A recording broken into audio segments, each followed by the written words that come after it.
هنيجي لنقطة الولاد، ولادك هيزوروا جدتهم وجدهم وهينزلوا عادي، بس مش طول النهار تحت. مش منطقي ان هم يبقوا طول النهار تحت. مش منطقي ان انت تبقي قاعدة قافلة يعني الباب عليكي ومش عارفة ولادك فين.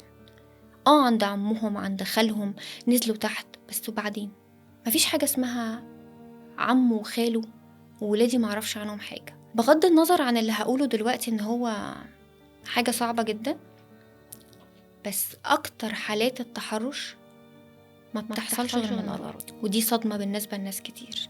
وفي ناس لما بيعرفوا، أمهات وأبهات لما بيعرفوا إن التحرش ده جه من أقرب الناس ليهم، هم بيقفلوا بقهم وما بيقدروش يتكلموا، عشان ما ينفعش عم يتحرش، ما ينفعش خاله يتحرش، ما ينفعش جده يتحرش. طب نمنع الأذى ده ازاي؟